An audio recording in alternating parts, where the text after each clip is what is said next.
Irmãos, nós vamos dar início ao nosso culto de louvor e adoração ao nosso Deus, conforme a oportunidade semanal que o Senhor tem nos dado aqui toda quarta-feira. E vamos fazê-lo nesse instante lendo as Escrituras conforme registradas em Isaías, capítulo 12. Vou convidar os irmãos para que, de pé, nós façamos a uma só voz a leitura dessa passagem das Escrituras Sagradas. Livro do profeta Isaías, capítulo de número 12, em uníssono. Leiamos. Orarás naquele dia, graças te dou, ó Senhor, porque ainda que tiraste contra mim, a tua ira se retirou e tu me consolas.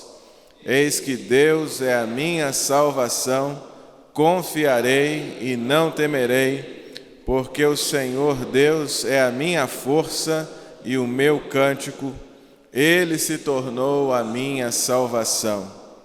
Vós, com alegria, tirareis água das fontes da salvação. Direis naquele dia, dai graças ao Senhor, invocai o seu nome, tornai manifestos os seus feitos entre os povos, relembrai que é excelso o seu nome, cantai louvores ao Senhor, porque fez coisas grandiosas, saiba-se isto em toda a terra, exulta e jubila, ó habitante de Sião, porque grande é o Santo de Israel no meio de ti. Amém, amém. Nós vamos louvar o nosso Deus, assim como estamos cantando o cântico Esta Paz.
Ao mar, terra trema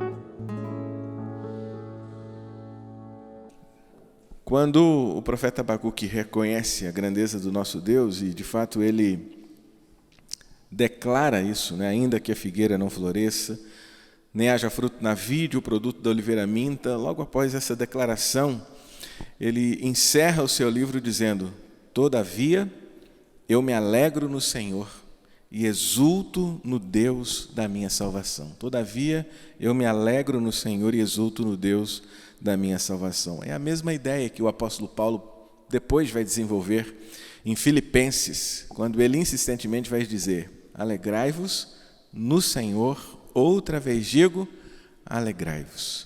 Nós vamos ter uma palavra de oração nesse instante.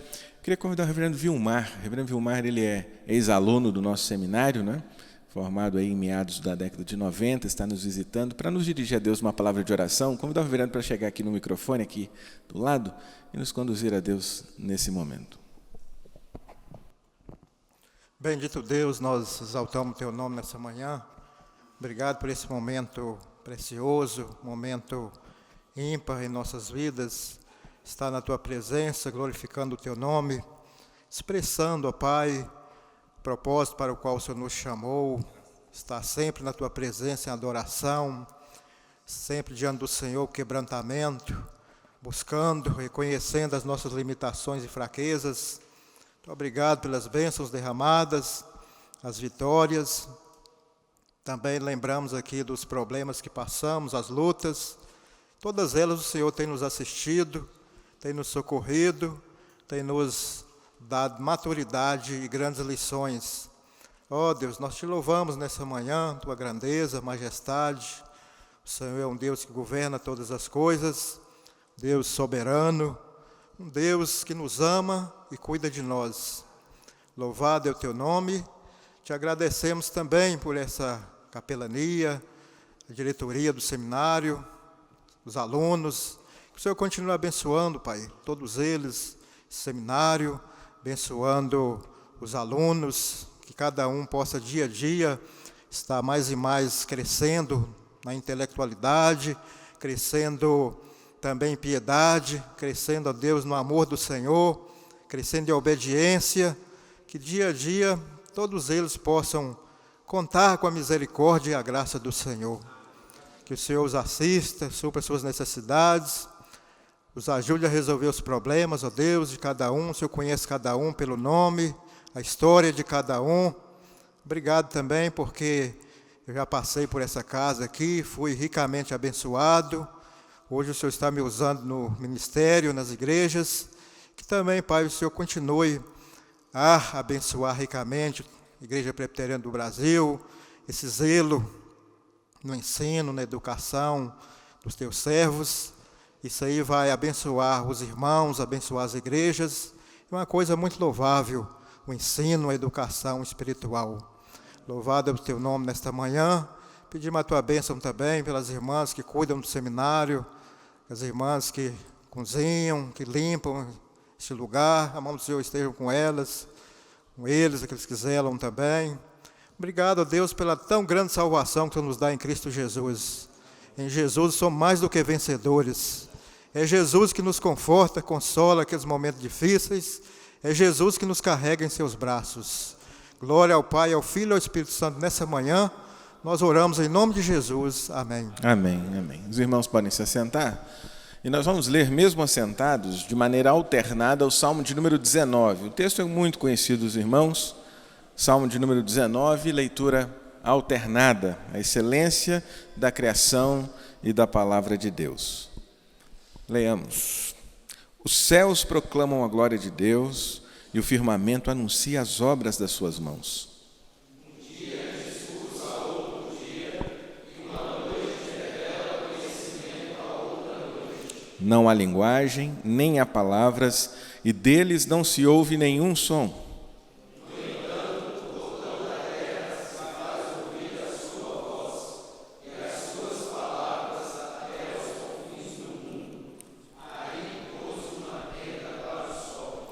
O qual, como noivo que sai dos seus aposentos, se regozija como herói a percorrer o seu caminho.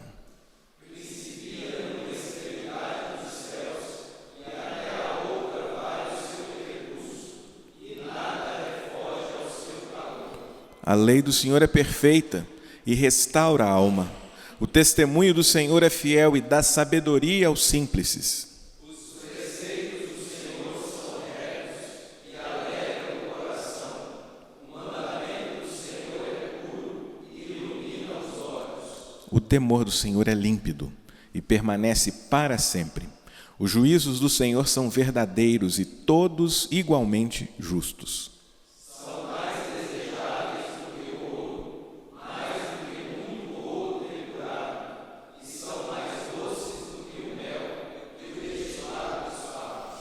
Além disso, por eles se admoesta o teu servo em os guardar a grande recompensa.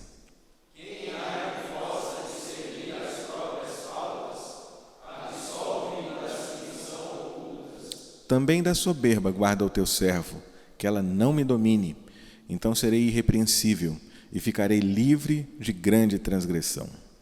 As palavras dos meus lábios e o meditar do meu coração sejam agradáveis na tua presença, Senhor, rocha minha e redentor meu. Amém. Mais uma vez em pé, vamos louvar o nosso Deus agora com o hino de número 19.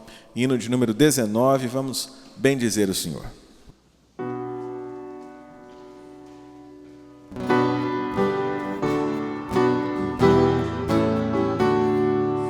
Ó Rei sublime, em majestade e glória, sobre as milícias do celeste amém.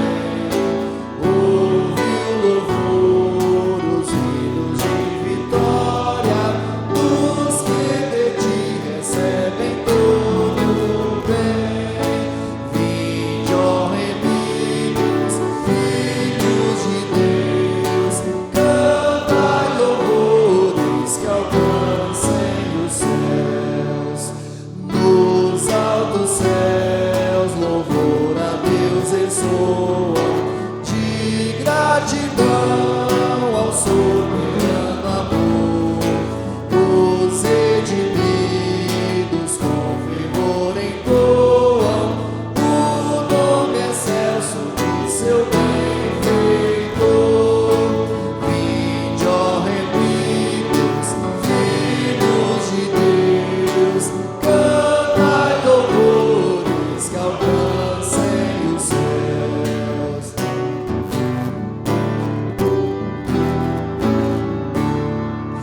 Eterno Deus, teus filhos vês prostrados perante o brilho da superna luz, pois do pecado foram resgatados, e agora rendem glórias a Jesus.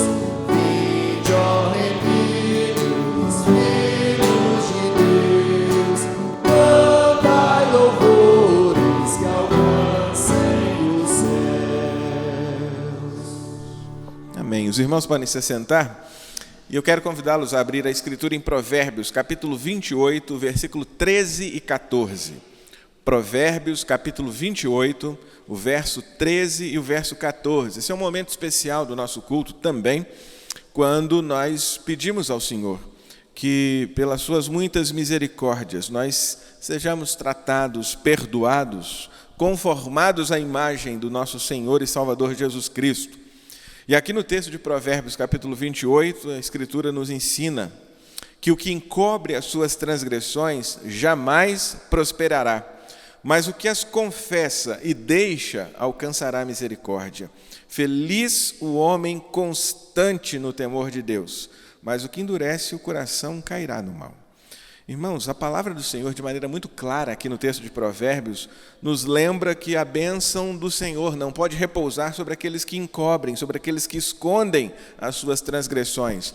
A Bíblia também nos ensina no Novo Testamento que, se confessarmos os nossos pecados, Deus é fiel e justo para nos perdoar. A fidelidade e a justiça, obviamente, estão conectadas à obra do Senhor Jesus Cristo, porque há provisão de perdão na sua obra redentora. Portanto, somos aqui exortados a confessar, a abandonar os nossos pecados. A Escritura diz que, ao fazermos isso, nós alcançaremos misericórdia. E há uma palavra especial que inicia o versículo de número 14, dizendo que é feliz o homem que é constante no temor de Deus. O que nós precisamos? Viver cotidianamente no temor de Deus. Imaginem só o impacto que isso pode promover ao nosso ministério. Imaginem só o impacto que isso pode promover na vida da nossa igreja, na vida da nossa família, na nossa própria vida.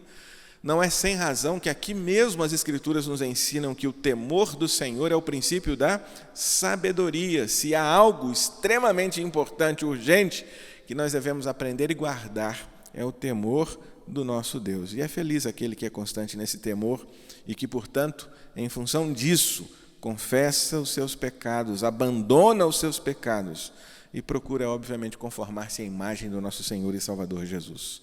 Nós vamos orar silenciosamente. É tempo de você colocar a sua vida diante de Deus. É tempo de nós pedirmos que Ele nos dê graça, nos dê misericórdia. É tempo de confessar as nossas faltas. Permaneceremos alguns instantes orando silenciosamente. Depois eu vou pedir ao reverendo Ronaldo, que é o nosso presidente da Jurete, para nos conduzir a Deus numa palavra de oração ali na hora oportuna. Senhor Deus, nós estamos aqui diante do Senhor, diante da Tua palavra, Deus, que é viva, eficaz, pura, perfeita, santa, agradável. E nós suplicamos ao Senhor, dá-nos, ó Deus, sensibilidade à Tua palavra, que o Senhor nos ajude, ó Deus, pelo poder do Teu Espírito, a perceber, entender, ver, ó Deus, e suplicar misericórdia, graça, confessar os nossos pecados, porque como a Tua palavra diz, feliz é o homem que confessa e deixa, porque alcançará misericórdia. Nós suplicamos agora ao Senhor, que o Senhor esteja, Deus, falando conosco, toca as nossas mentes, os nossos corações, nos ilumina, nos incomoda, ó Deus, porque isso é bênção para nós, essa oportunidade maravilhosa de estar diante do Senhor, poder abrir o coração, confessar as nossas falhas, as nossas negligências, as nossas ações e omissões. Por isso nós pedimos ao Senhor misericórdia. A Tua palavra diz que o Senhor é Deus perdoador. Nós reconhecemos que somos falhos, pecadores e suplicamos o Teu perdão pelo sangue de Jesus, que nos purifica de todo pecado. E o Senhor possa agora contemplar cada mente, cada coração, cada pedido de perdão, cada pessoa com coração sincero diante do Senhor, confessando, que o Senhor contempla com misericórdia, com perdão. E dá-nos, ó Deus, no dia a dia, santidade.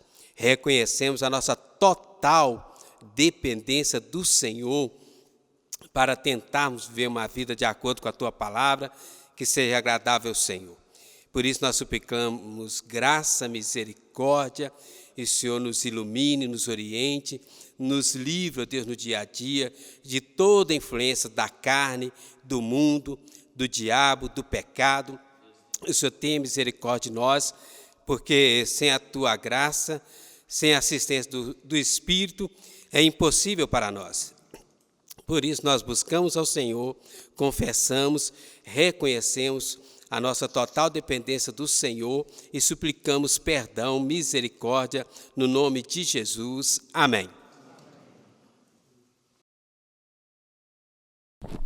Irmãos, é a certeza do perdão que nós recebemos da parte de Deus que nos leva a reconhecer que Ele, na sua soberania, nos tem atraído a si. Vamos colocar em pé, vamos cantar ainda, preparando-nos também para a mensagem. Tu és soberano.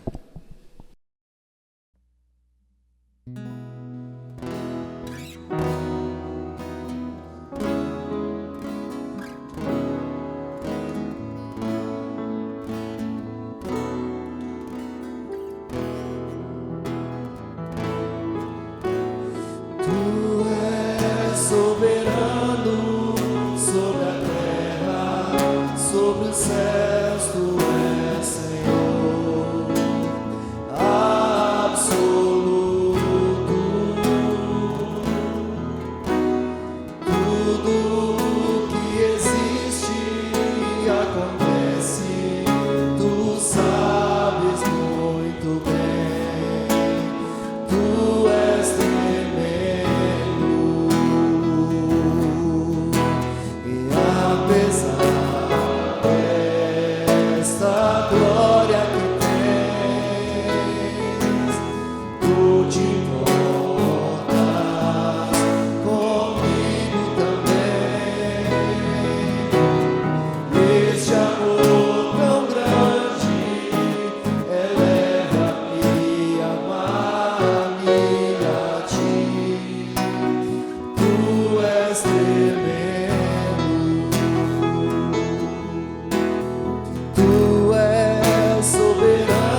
sobre a terra, sobre os céus, tu és Senhor absoluto.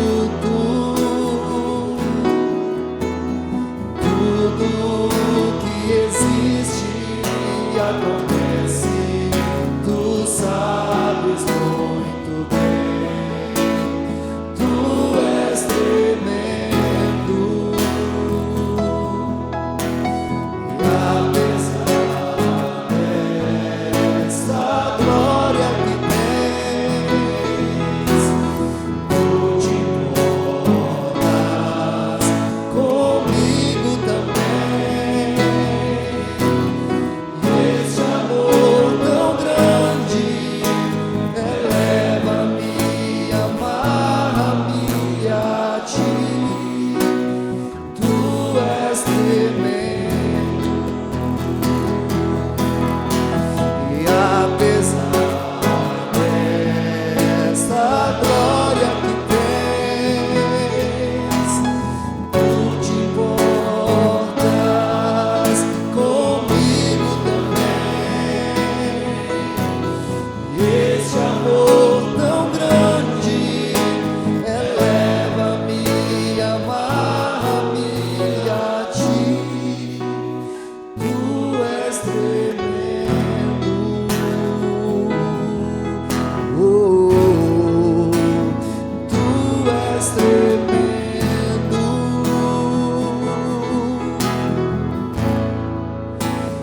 Tu és tremendo. Os irmãos podem se sentar. Irmãos, nós recebemos hoje a visita do reverendo Ronaldo da Silva Moreira. Reverendo Ronaldo, ele é vice-presidente do Sínodo Minas e Espírito Santo. Minas e Espírito Santo, que é um dos sínodos que compõem a região jurisdicionada pelo nosso seminário, né? Eu quero desde já agradecer ao reverendo Ronaldo pela gentileza em aceitar o convite do nosso seminário para nos trazer a mensagem aqui. Para nós tem sido uma oportunidade muito especial receber a liderança dos sínodos da região do nosso seminário, para que nós possamos estreitar os laços, os alunos também conhecerem a liderança, né, presbiteriana aqui da nossa região. Depois eu vou falar sobre um livro escrito pelo reverendo Ronaldo, que ele trouxe aqui para nós conhecermos, mas eu quero, nesse instante, orar e passar a palavra ao irmão para que ele nos entregue assim a mensagem da parte do Senhor. Pai, nós queremos bendizê-lo nessa manhã pela oportunidade gloriosa que o Senhor tem nos dado de cultuá-lo, e queremos entregar nas tuas mãos a vida do teu servo, reverendo Ronaldo, na entrega da palavra, que ele fale, ó Pai, iluminado pelo teu Espírito Santo, que sejamos conduzidos, ó Pai, de tal maneira que nossas mentes e nosso coração seja levado cativo à tua presença nessa hora. Nós obrigado por tudo, nós oramos no nome de Jesus. Amém.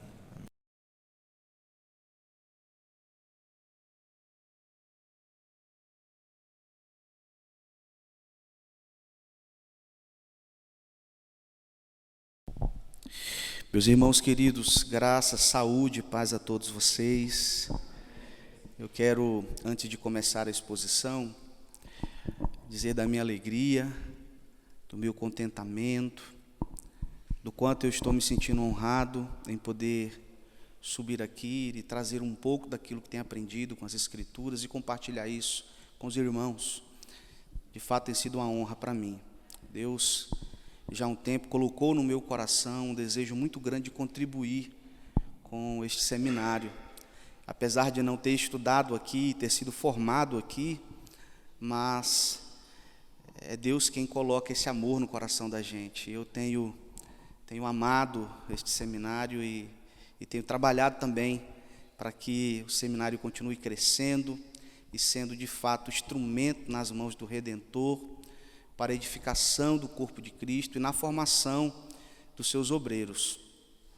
Falo também da minha emoção porque não faz muito tempo eu estava sentado, assim como vocês, ouvindo as mensagens, participando desse momento tão importante para nós, enquanto seminaristas, e que certamente nos prepara para aquilo que está por vir. E aí me refiro aos irmãos. Queridos, em nome do Seminário Minas Espírito Santo, eu quero agradecer, na pessoa do reverendo Lapa, do nosso capelão também, o convite. Trago um abraço do reverendo Marcelo, nosso presidente, que não pôde comparecer a esta agenda, mas me concedeu a honra de poder estar aqui com os irmãos. Então, sintam-se abraçados, Deus abençoe a todos, e a minha expectativa é que o Senhor fale ao seu coração como tem falado ao meu, tá bom? Então eu peço a você que mais uma vez curve sua cabeça, nós vamos orar e vamos pedir a direção do Espírito Santo do Senhor. Deus bendito, Deus santo, nós mais uma vez nos colocamos na tua presença com tremor e temor. A tua palavra será aberta e lida e exposta. Mas o Senhor nos conhece muito bem, conhece as nossas limitações, e é por esta razão que nós precisamos muito, Senhor, da presença gloriosa do Teu Espírito, da direção do Teu Espírito. Então abra a nossa mente, abra o nosso coração para ouvir, aprender e, sobretudo, praticar o ensino da Tua palavra. Nós te pedimos isso humildemente, Senhor, em nome de Jesus Cristo, nosso Senhor e Salvador. Amém. Eu quero convidá-los, irmãos, a abrirem suas Bíblias na carta de Paulo a Tito. Eu farei uma exposição nesta carta, no capítulo 1. Nós leremos dos versos de 1 a 4, mas eu já adianto aos irmãos que irei olhar de forma mais detida, mais dedicada, apenas o primeiro versículo, e nós ficaremos na exposição desta manhã, apenas no versículo 1. Vamos ler do verso 1 ao 4, mas adianto que a nossa exposição será apenas no primeiro versículo. Por favor, acompanhe a leitura da palavra do Senhor, que diz assim: Paulo, servo de Deus e apóstolo de Jesus Cristo, para promover a fé que é dos eleitos de Deus e o pleno conhecimento da verdade, segundo a piedade, na esperança da vida eterna que o Deus que não pode mentir prometeu antes dos tempos eternos e em tempos devidos manifestou a sua palavra mediante a pregação que me foi confiada por mandato de Deus nosso Salvador, a Tito, verdadeiro filho, segundo a fé comum, graça e paz da parte de Deus Pai e de Cristo Jesus, nosso Salvador. Meus irmãos queridos, nós estamos diante de uma carta preciosa, sobretudo para aqueles que foram chamados para serem, então, anunciadores do Evangelho de Cristo. Nesta carta, Paulo instrui o seu discípulo na fé, Tito, que recebe do Senhor e também da orientação do apóstolo uma tarefa especial, árdua, e que certamente exigiria muito deste jovem pastor chamado Tito. Mas antes de observarmos então aquilo que Paulo diz nessa instrução que dá a Tito, eu preciso antes pensar com vocês um pouco sobre esta igreja que nasce nesta região chamada Creta, para onde Paulo então envia o jovem pastor chamado Tito. Creta era uma região, uma cadeia de ilhas muito importante, devido ao seu grande número de comércio na região. Creta era uma região importante, economicamente falando. Navios de todo mundo conhecido aportavam ali.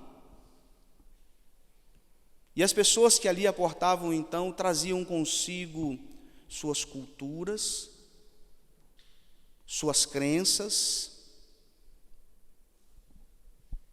E em meio a esta multidão cultural e de crenças, nasce a Igreja de Cristo naquela região. A Igreja de Cristo é um pequeno barco lançado a um mar revolto de uma série de heresias existentes ali, naquele lugar.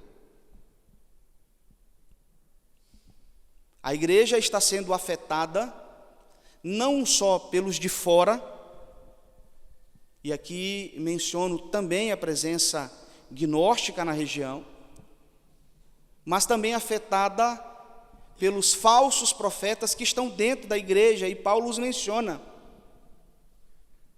Paulo fala abertamente desses falsos homens que estão desviando casas inteiras da verdade. Os conhecidos judaizantes, que movidos pela sua fidelidade cultural, pregavam a ideia de que Cristo não era suficiente para a salvação e, portanto, era necessário ainda manter-se fiel às culturas ou à cultura da sua religiosidade. E Paulo, então, deixa Tito ali. E como ele mesmo menciona, para pôr as coisas em ordem, para organizar a igreja doutrinariamente, para fortalecer a igreja doutrinariamente. Desta forma, Tito recebe, portanto, esta missão de instruir esta igreja, os irmãos que ali congregam. Nós não temos muitas informações a respeito do nascedouro desta igreja, não se sabe ao certo como que essa igreja nasceu, não se tem muitas informações históricas a respeito do nascedouro desta igreja.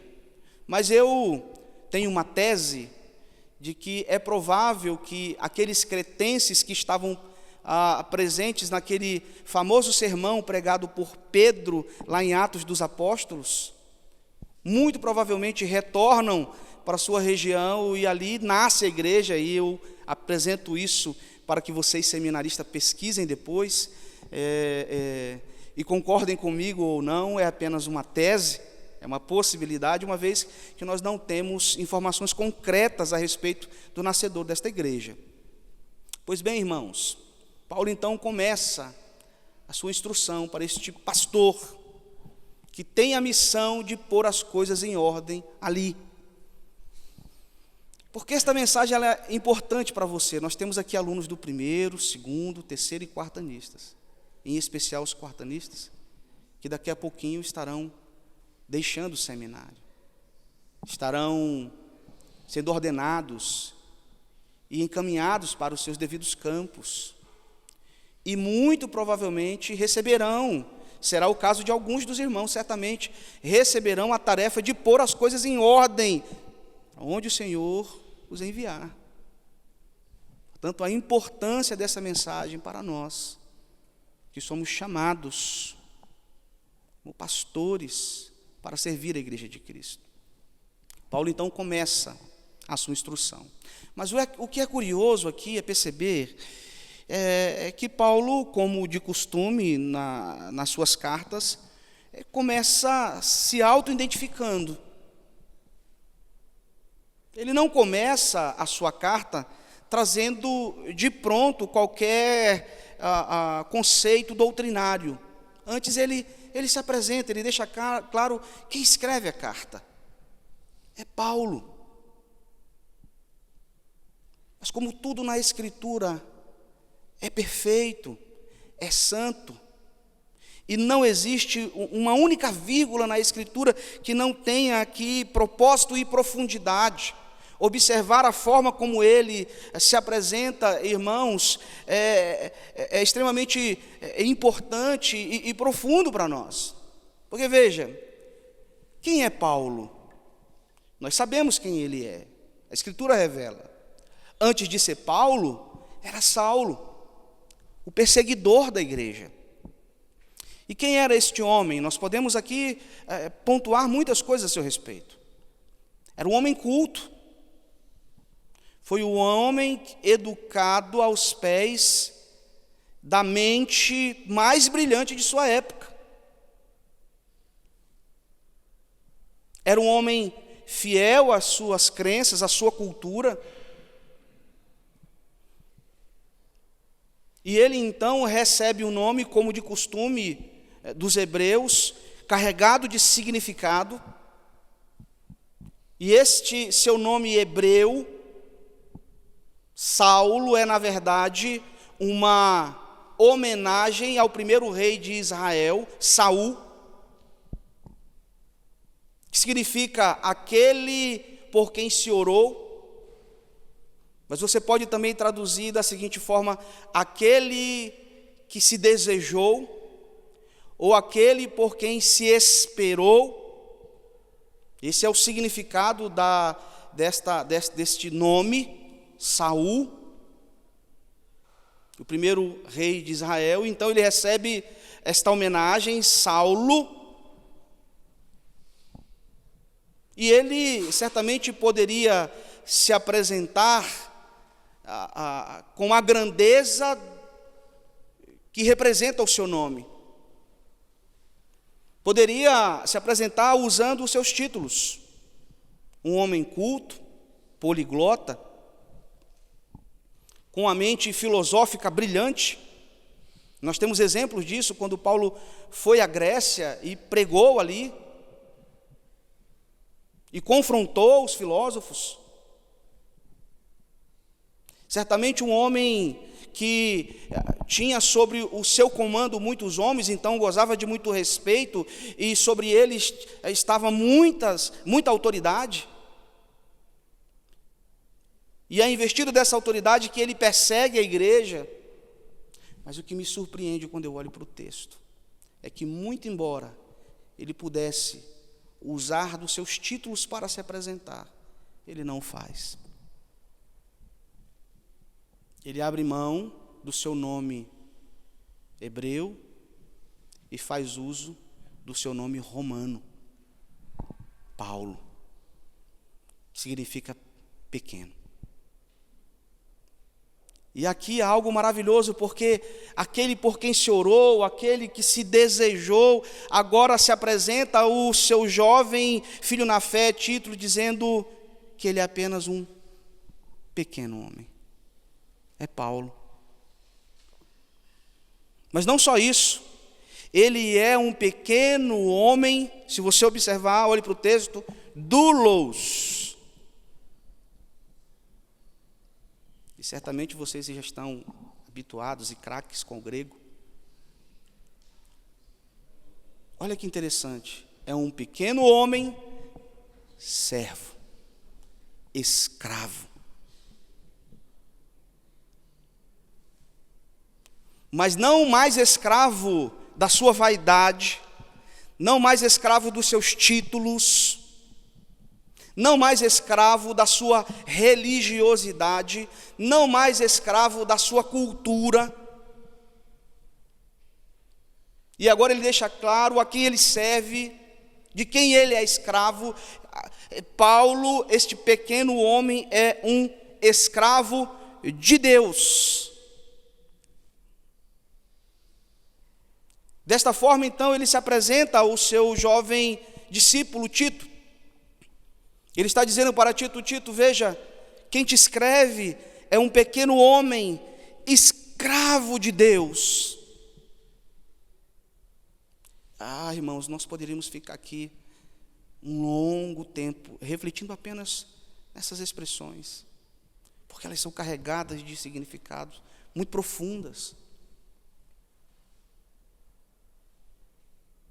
Mas não só isso, porque ele não para por aqui.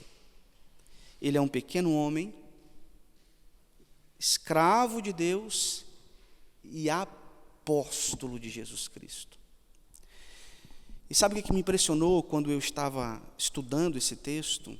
É que quando Paulo usa a expressão apóstolo, ele não tem a intenção de se apresentar com esta autoridade apostólica que lhe é devida, pois de fato ele é um autêntico apóstolo de Cristo, Muito embora Paulo tenha que, por vezes, se levantar em defesa do seu apostolado, muitas vezes questionados, sobretudo pelos falsos mestres.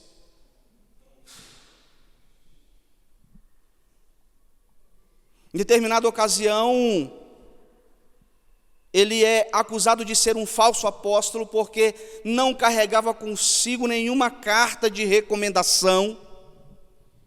E esse era um costume dos falsos mestres, eles andavam carregando cartas que eram escritas, muitas por eles mesmos, se auto-recomendando. E eram falsos apóstolos. E quando Paulo instrui a igreja, diz: olha, nós não temos necessidade de cartas de recomendação, porque a nossa carta de recomendação sois vós, que receberam de nós o Evangelho de Cristo, transformador, e a vida transformada de vocês é a nossa carta de recomendação. E Paulo ensina ali algo tremendo, maravilhoso, dizendo para nós que nós somos os outdoor de Deus, somos as cartas de recomendação, a propaganda do Evangelho, somos nós, os crentes, os evangélicos, os cristãos verdadeiros.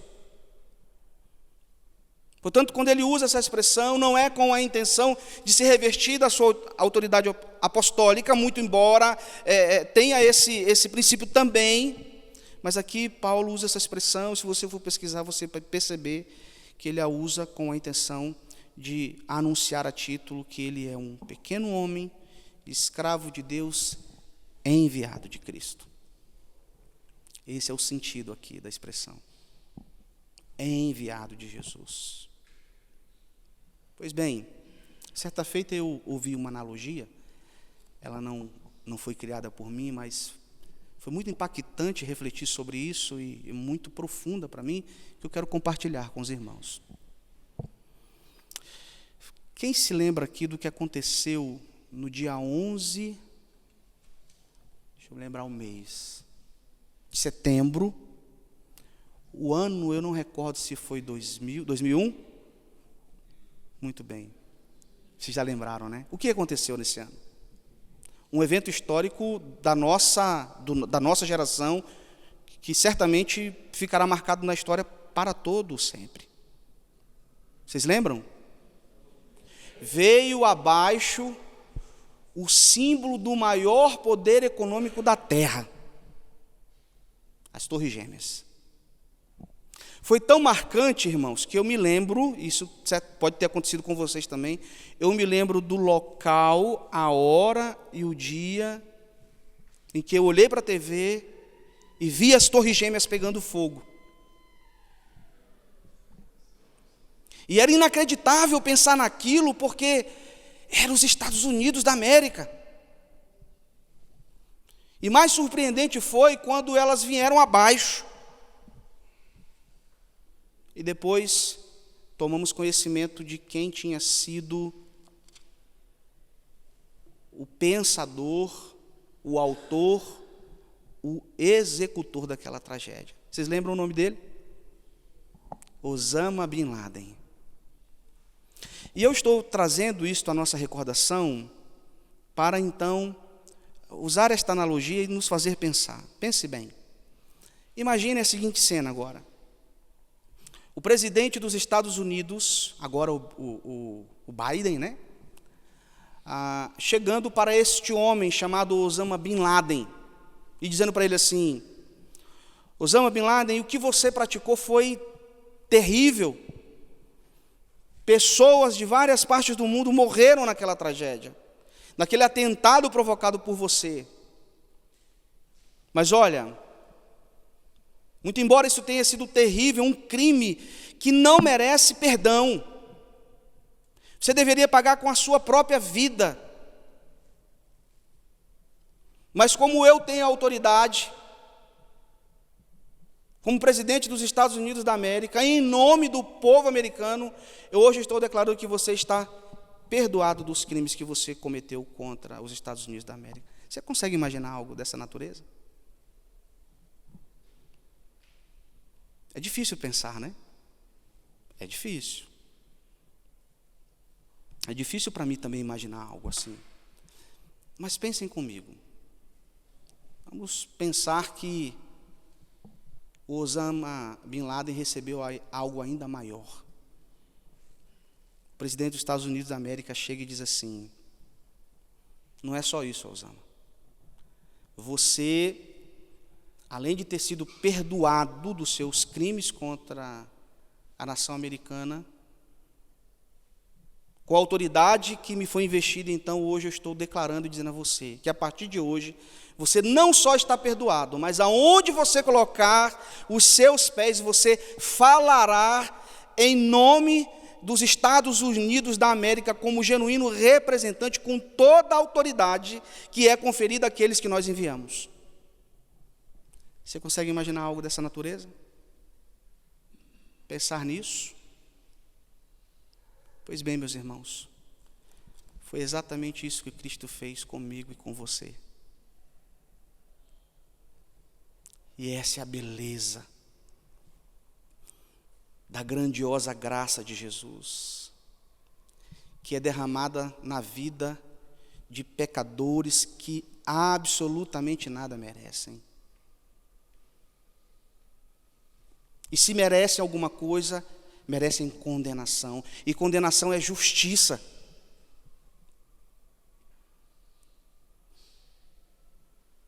Mas Jesus Cristo se coloca ao nosso lado como aquele que diz: você não só está perdoado dos pecados que cometeu, mas agora eu estou enviando você. Você é um enviado. Você agora falará em meu nome com toda a autoridade daquele que envia. E é exatamente isso que Paulo está agora dizendo a Tito: veja, eu sou um pequeno homem, escravo de Deus, enviado de Jesus, enviado de Cristo.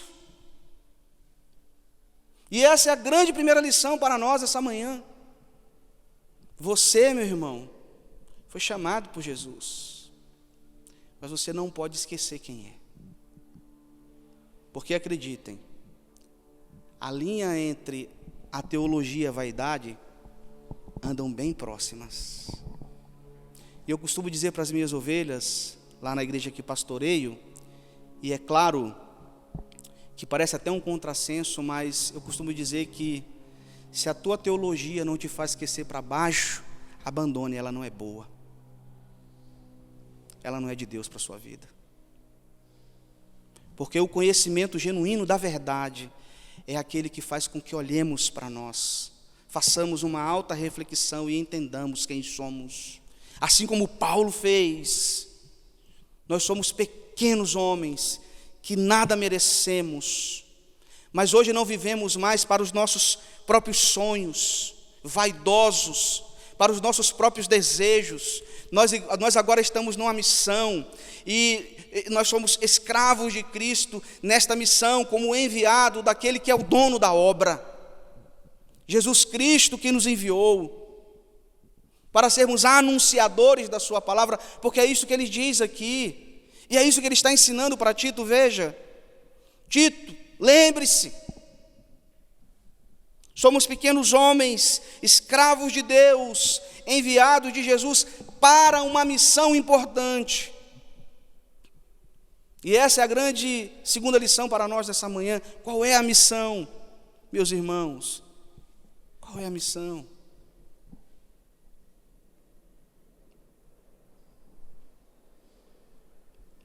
A missão é esta: sermos promotores da fé, promotores da verdade, que não é de todos. E Paulo deixa isso claro. Promover a fé que é dos eleitos de Deus. Essa é a nossa tarefa. Meus irmãos, os eleitos de Deus estão espalhados por esse Brasil e pelo mundo. Nós não sabemos exatamente quem são, mas uma coisa nós sabemos, porque Jesus Cristo disse: as minhas ovelhas ouvem a minha voz, e elas o quê? Me seguem. Deixa eu dizer uma coisa para você que vai assumir daqui a pouco uma igreja. Não se desespere pelo crescimento dela. Anuncie com fidelidade a verdade. E os eleitos que ouvirem, para os eleitos, de fato, esse é um chamado irresistível. Foi para a minha vida. Foi para a sua vida também. E nós respondemos porque somos ovelhas e ouvimos a voz do bom pastor. E é por essa razão que nós estamos aqui. De outra sorte não estaríamos, irmãos. Sejam fiéis, preguem com fidelidade a palavra de Deus, não cedam ao culturalismo mundano, sem Cristo. Não cedam a uma vida cristã pragmática. Sejam fiéis à palavra de Deus. Lembrem-se do que Jesus disse: aqueles que o meu Pai der a mim, esse virá a mim e eu de modo algum lançarei fora. Não se preocupem. Sejam fiéis.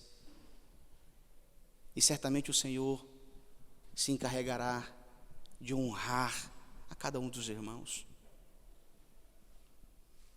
Somos promotores dessa fé, que é dos eleitos de Deus. E eu não vou cansá-los fazendo uma exposição da doutrina da predestinação, da eleição. Mas lembrem-se disso, que a eleição não é verdade que é um assunto complexo e difícil de entender. Eu me recuso a pensar nesta doutrina, nesses termos, porque sempre que pergunto para alguém, qual é a dificuldade de entender o que está escrito? Deus separou uns para si e outros não. Você entende isso? No geral, você vai se surpreender porque as pessoas dirão, eu entendo, mas é muito complexo. Não, não é complexo. Você sabe qual é o problema, reverendo Ronaldo? É que o coração endurecido não se submete à verdade.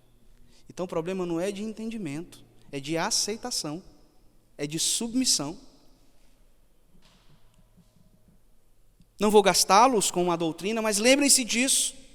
Preguem o Evangelho com fidelidade, porque os eleitos de Deus, ao ouvirem a exposição da palavra que é santa, que é viva, que é fiel, certamente essa semente irá ser lançada no seu coração, que é boa terra, e ela crescerá e dará frutos para a glória de Deus. E esta é a grande lição, a segunda grande lição para nós nessa manhã. Meu irmão, minha irmã. Fidelidade bíblica. Paulo está dizendo a Tito, não se esqueça disso. Você é um enviado de Jesus para promover a fé dos eleitos de Deus. Não é promover os seus próprios conceitos pessoais ou as suas ideias pessoais. E acreditem, vocês serão tentados a isso. Mas permaneçam fiéis às Escrituras. Não se desviem desse caminho.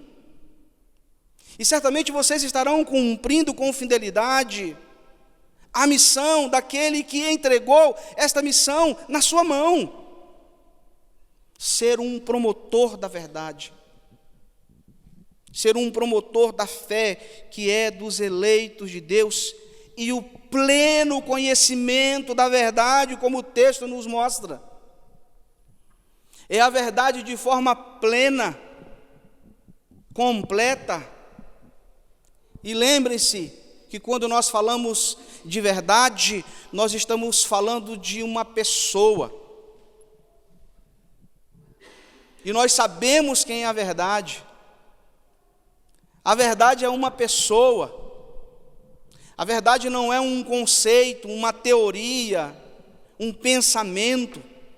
A verdade é uma pessoa que precisa ser anunciada e conhecida de todos.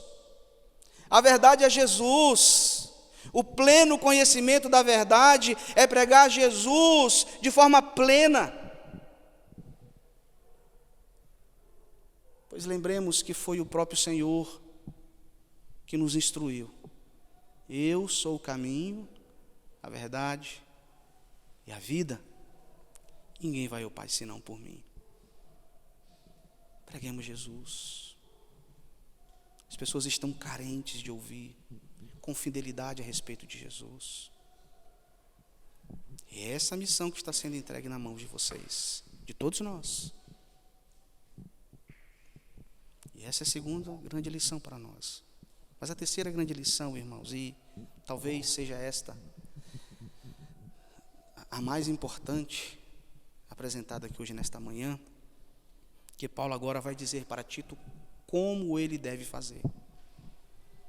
Apresenta quem ele é, apresenta-nos qual é a missão, e agora de que maneira nós temos que cumprir esta missão. Veja como ele diz, como ele fala a Tito.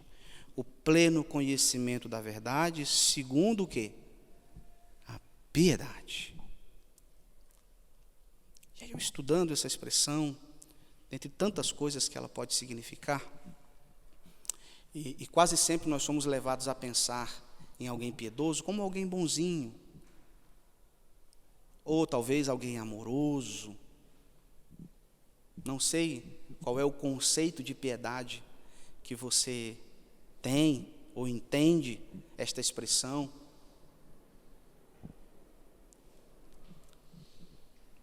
Mas esta expressão aqui é uma expressão traduzida do latim, pio, que significa santo ou santidade. E olha a profundidade daquilo que Paulo está aqui hoje anunciando para nós. Tito, você lembre-se quem somos. Pequenos homens, servos de Deus, apóstolos de Jesus Cristo, enviados de Jesus Cristo, para cumprir esta missão, promover a fé que é dos eleitos de Deus, sendo fiéis ao pleno conhecimento da verdade, anunciadores de forma plena desta verdade. Mas lembre-se, Tito, você não conseguirá fazer isso de qualquer jeito. Do que você precisa? E Paulo diz, você precisará cumprir esta missão segundo uma vida piedosa,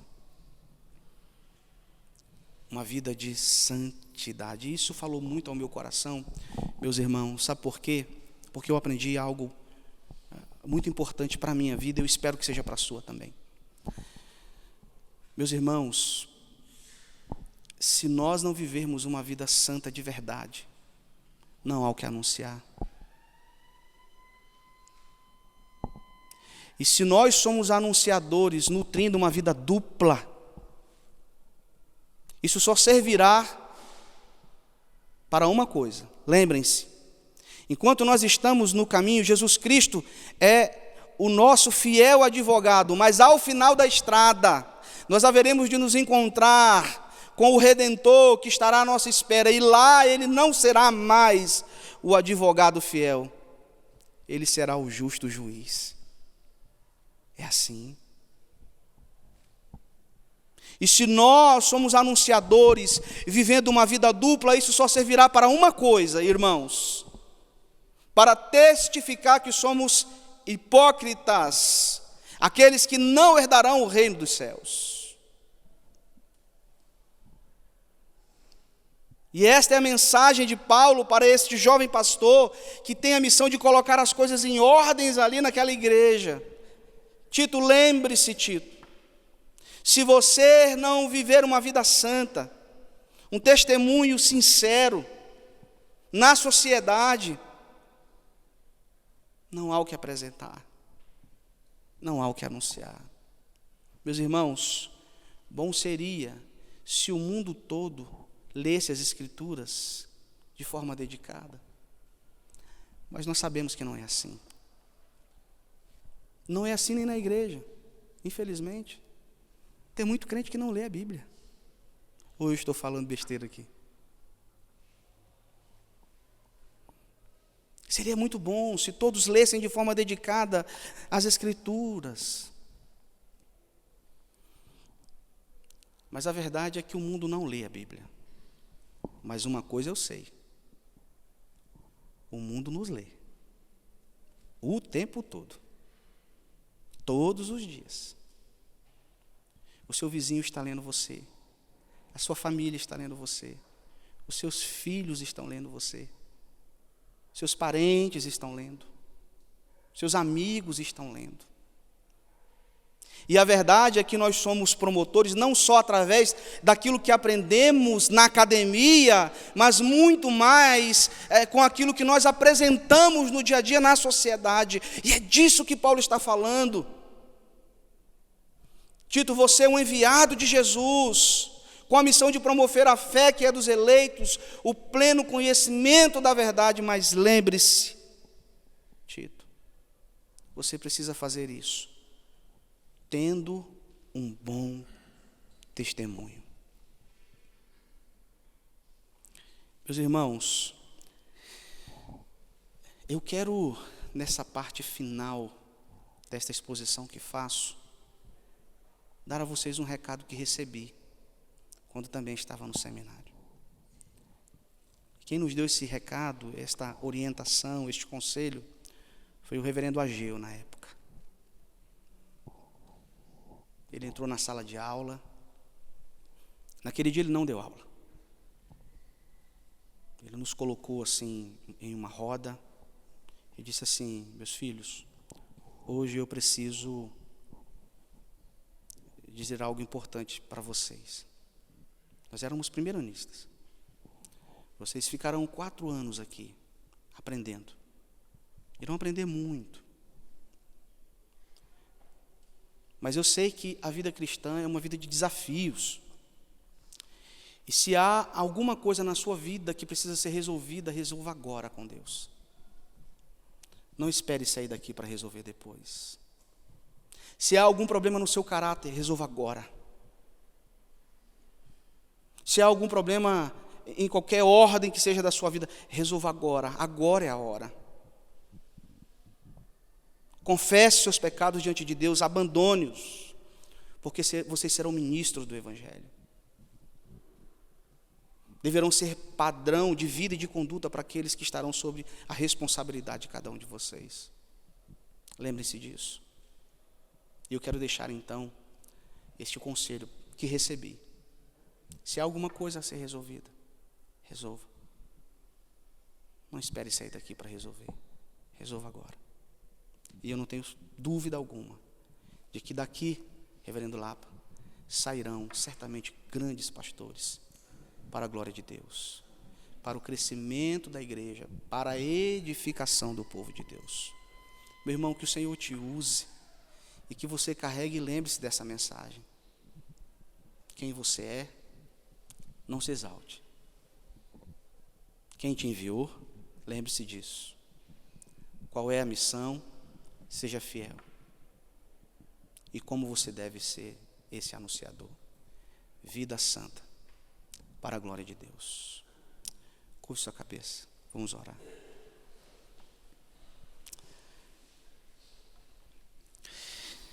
Deus santo, Deus bendito, eu agradeço ao Senhor pelo privilégio que tenho de nesta manhã compartilhar a Tua palavra com os meus irmãos. Senhor, tem misericórdia de nós.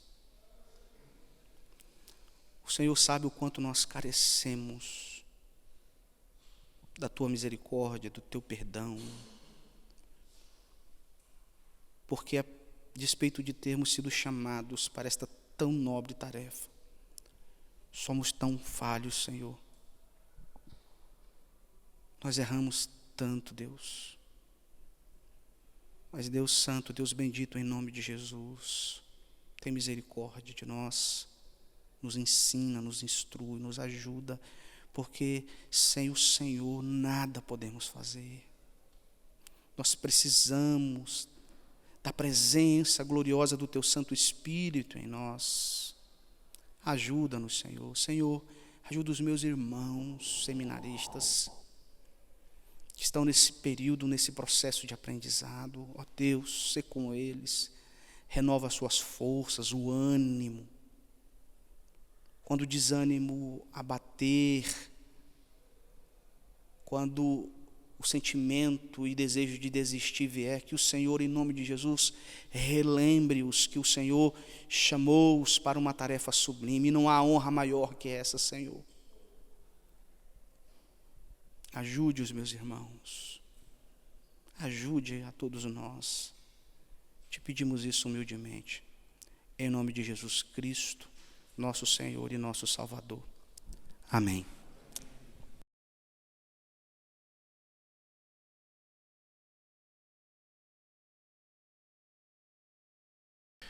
Vou dar o nosso diretor aqui, reverendo Lapa, para nos conduzir a Deus também numa palavra final de oração. Nós vamos receber a bênção, depois nós temos algumas comunicações.